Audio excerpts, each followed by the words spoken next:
Hattiesburg, thanks for joining us for this COVID-19 and city news briefing for Wednesday, September 30th. Today's numbers, these are system-wide numbers for Forest General, Merritt Health Wesley, Semri, Moffitt Health Center, and Hattiesburg Clinic. As of this morning, 62,962 tests have been conducted, with 6,845 positive, 55,601 negative. We have 516 tests which are currently pending. In the hospital today, between Merritt Health Wesley and Forest General, we have 41 people who are COVID positive. That's about 8 under where we've been for the last 14 days, with another 7 under investigation. And of those 41, we have 14 in the ICU, which is also where we've been over the last 2 weeks. As you can see, we've kind of hit a good mark today. We're almost down to 40 in terms of total hospitalizations. That's the good news in this briefing. If there's something you can take away, is that all of those efforts have led to decreased hospitalizations. We'll talk a little bit more about that later in the briefing. Statewide today, we had 552 new cases with 12 new deaths. None of those deaths came from Forest or Lamar counties. However, in terms of new positive cases, another double-digit day for both counties. Forest County had 18 new cases. Lamar County had 19 new cases. Since March, when this began, Forest County's total infection, 2,542. Lamar County, 1,762, just over 4,300 in the metro area. Our 5-day average, we've had several days in a row. In Forest County, for example, 7 out of the last 8 days we've had double digits, kind of been between that 10 and 25 mark. Lamar County kind of in the same boat as well. We're hoping that we can start seeing those numbers drop again. Our inside 14-day number, this is where we take the number of people who have received their positive test result in the last 14 days, because this disease typically has a life cycle of 14 days or fewer unless there is an adverse reaction. This inside 14-day number is an indicator, an estimate on how many active cases you could have in your community. And that number is at 248 for Forest County, and in Lamar County that number is at 214. This is one thing that we mentioned this on Monday. It's an item of concern for us. Our metro area total, we had kind of a steady decrease through August and most of September. That inside 14-day number for our metro area is kind of at its highest point since early August. And so we want to make sure that we can see these numbers turn around. And I know there was the one day of sort of that data aberration where there were some new cases added on that Saturday. However, we're continuing to see double-digit cases most days over the past 8 or 9 days. And so, for example, in Forest County, that number is over 200, and compared to a week ago, 248 today, 183 last week, and that was even after the data reconciliation from 10 days ago. In Lamar County, that number is at 214. A week ago, we were at 132, so almost an increase of 140 for the entire metro area. We need to see this number turn around quickly. However, again, the good news in today's briefing is that hospitalizations are down.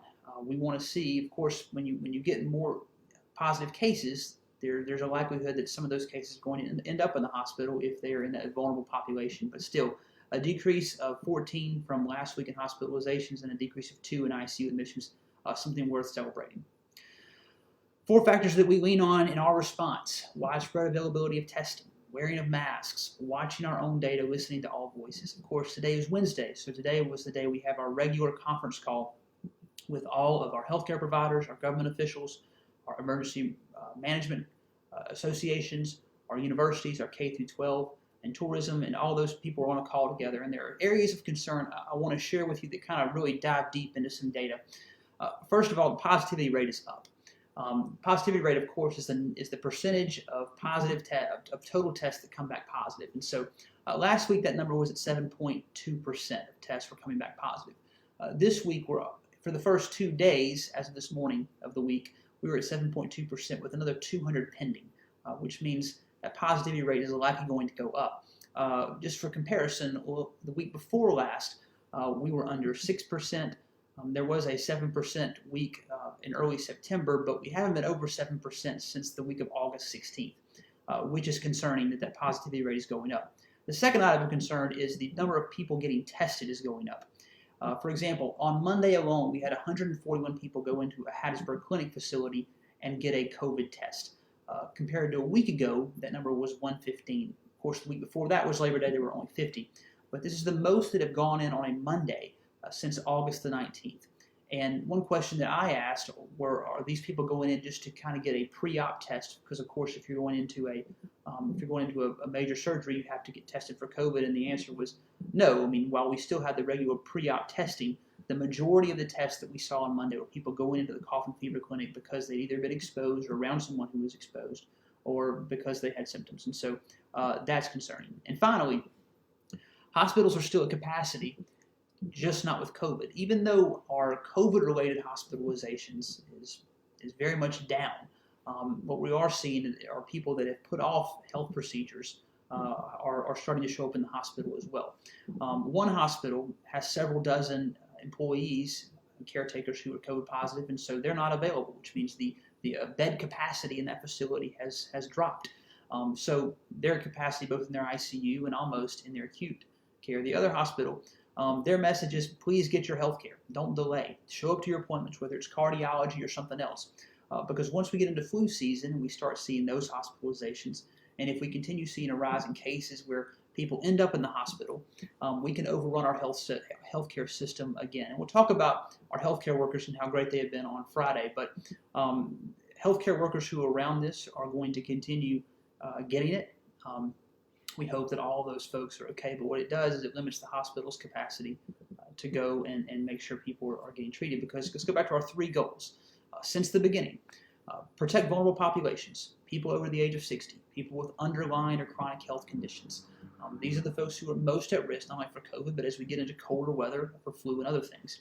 Secondly, we want to prevent overrun of the healthcare system by slowing the spread. We want to make sure that we're doing that so that if and when you need healthcare or your loved one needs healthcare, there's the equipment, there's the personnel, there is the space for them to be treated. Finally, we want to make sure that we're prioritizing public health while giving the private sector the space to operate. And speaking of which, of course, today Governor Reeves issued a new executive order it's called Safe Recovery. With his current order expiring today, he issued this one. And before I get into what's going on, I want to go ahead and answer one question we've already received calls about. Yes, Hattiesburg will keep its local mask requirements. We believe that is the right thing to do given what we are seeing with our local data. We don't want this to get out of hand like a July type situation. And so wearing a mask is the most proven way, along with socially distancing yourselves and avoiding large crowds, to keep this thing from spreading and reducing the risk of transmission. Now, Governor Reeves' Order 1525, he did limit the mask requirements. He opened outdoor venue seating at K through 12 facilities to 50%. I know that's something that several of our parents and families have been interested in, seeing that number go up. And all businesses are limited to 75% capacity, such as, for example, restaurants. But speaking of restaurants, he issued some other orders on that. Buffets continue to be prohibited, even though cafeteria-style buffet where someone serves you and self-service food and drink stations, those are permitted. Employees must continue wearing PPE as they always have. He is limiting alcohol sales from 11 p.m. to 7 a.m. You can't sell alcohol between 11 p.m. and 7 a.m., and party sizes are limited to 10 people or less at a table. However, I want to make sure that everyone understands is that we are going to keep, Hattiesburg is going to keep those mask requirements because, as we have done with every decision, we're going to look at our local data, we're going to listen to our healthcare professionals, we're going to listen to our small businesses, and we're going to make decisions that prioritize public health and the lives of people. Because what we're going after is trying to find that functional normal.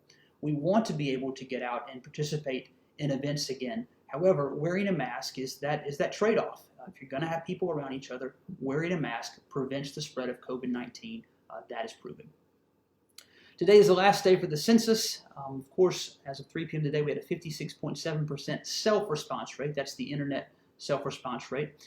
I want to take a minute, given today is the last day, to thank a lot of people. So many of you walked your neighborhoods, posted on social media, put flyers around. We really appreciate that, especially in our office, Betsy Mercier, Samantha McCain, and so many others who helped get people to fill out their census form. We're hoping the enumerators from the Census Bureau were able to get out into some areas and get people's information. And we're hoping, despite COVID-19, despite the plan that we had was not able to be executed because of not being able to gather in person that much, we're hoping for a good count for the city of Hattiesburg. Several pieces of city news for you today. There is a new mural in the alleyway between the Sanger Theater and the Old Forest Hotel.